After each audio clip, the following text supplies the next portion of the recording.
ተጽዕኖ ፈጣሪ የሚባሉ ሰዎችን መግደል ጀመረ። ዓለም አቀፍ ህግጋቶችን መጣስ ጀመረ።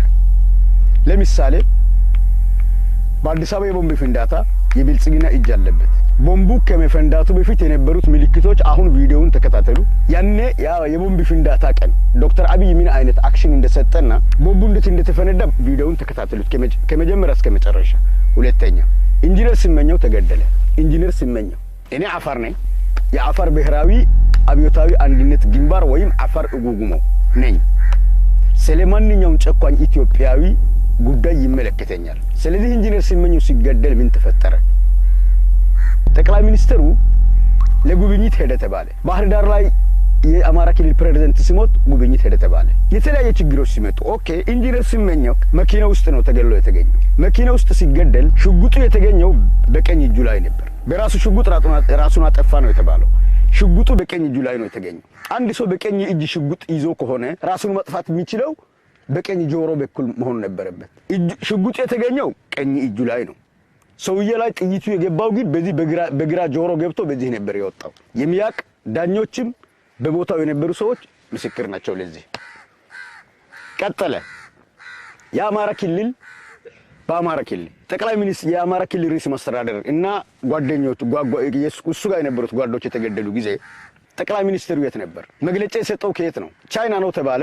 መግለጫ ሲሰጥ አማራ ዜና አገልግሎት የሚል ማይክ ስፒከር አለ በእጁ ላይ። ጋዜጠኛው የያዘው ስፒከር ባህር ዳር ነበር። እሱ ባህር ዳር ነበር ለጊዜው ጠቅላይ ሚኒስትሩ አማራ ክልል ውስጥ ባህር ዳር ነበር። ቀጠለ ብልጽግና ጥፋት እያወራን ነው። ቀጠለ በኦሮሚያ የድሮን ጭፍጨፋ የነ ጆሃር መሐመድ እስር በኦሮሚያ አሉ የተባሉ ምሁራኖች ለምሳሌ አንድ ሰውዬ አለ ለውጥ እንዲመጣ ሲታገል ነበር። ስሙ ለጊዜው አላስታውስም። ኦሮሞ ነው ሰውዬ። ውጭ ሀገር የነበረ ትልቅ የፖለቲካ ሰው ነበር። ባለ ሀብትም ነው። እሱ ውጭ ሀገር እያለ ለቤተሰቦችህ እንዳትነግረው ግን ፈልገንህ ነው ተብሎ ከጠቅላይ ሚኒስትር ጽሕፈት ቤት ይደወልለታል። ፓስፖርት አውጥቶ ልክ አዲስ አበባ ሲገባ ከኤርፖርት ተይዞ አሁን እስር ቤት ነው ያለው። ይሙት ይኑር አላሁ አዕለም፣ ግን አለ እስር ቤት ነው ያለው ሰውዬ። ቀጠል ትግራይ ክልል 9 ክልል ሆነን ወረር። በመቀለ በኩል አድርጎ አስመራን ያስመታው ዶክተር አብይ ነበር። ሌላ አገር እንዲሳተፍ በጦርነቱ ላይ ይሄ እያወራን ያለ ነው። ስለ ብልጽግና ነው። ስለ ብልጽግናም ስለ ዶክተር አብይ ብልጽግናና ዶክተር አብይ የአንድ ሳንቲም ሁለት ገጾች ናቸው። ለምን? የብልጽግናው የፖለቲካ አይዲዮሎጂ ዶክተር አብይ ስለሆነ፣ የብልጽግናው ርዕዮተ ዓለም ዶክተር አብይ ስለሆነ፣ ጸሐፊው ዶክተር አብይ ስለሆነ። የዶክተር አብይ እናት ህልም አይታው ነበር ይባላል። አላሁ አዕለም።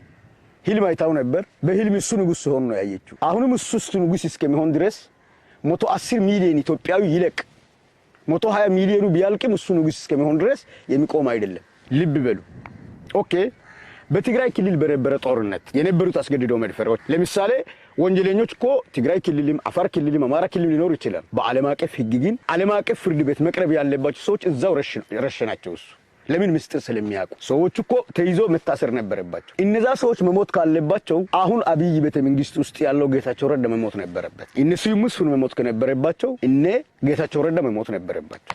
የትኛውን እናውራ? ስለ ብልጽግና ጥፋት ዘርዝረን 1 ዓመት ሙሉ ቢናወራበት እንኳን የሚያልቅ አይደለም። ግን ጫፍ ነው እያነሳን ያለ ነው በዝርዝር።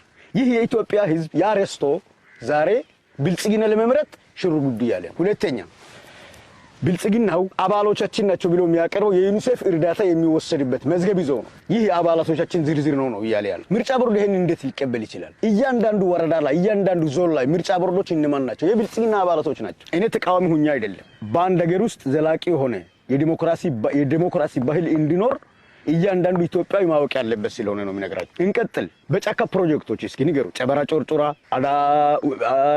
ማታ ሀራሪ ሪዞርት፣ የአድዋ ቪክቶሪ፣ እነዚህ ሁሉ ተደማምሮ ቶታል ኢስቲሜቱ ባጀቱን ታውቃላችሁ? ባጀቱ ጠቅላላ ለዚህ የወጣው የአዲስ አበባ ኮሪደር ልማትን ጭምር የመጀመሪያ ፌዝ 100 ሚሊዮን ነበር የአዲስ አበባ ኮሪደር። እነዚህ ደምረን ቶታል ኢስቲሜቱ ቫልዩ 2.25 ትሪሊየን ብር ነው።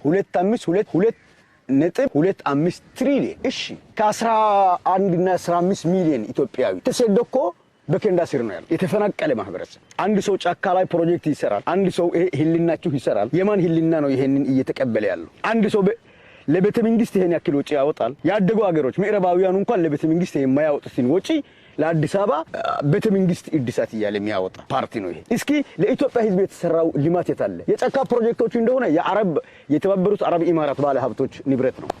ማንም ኢትዮጵያዊ ሊጠቀምበት የሚችል አይደለም። ስለዚህ ብልጽግና የሚባለው ፓርቲ ከጥፋት እስካሁን ያለው ሁኔታ እስኪ በዝርዝር እናንተን ከኔ በተሻለ አጥኑት። እኔ የማውቀው ይሄንን ብቻ ባይሆንም ማውራት የሚችለው 5 ቀን ሙሉ ብናወራበት የሚያልቅ አይደለም። ሌላ ተው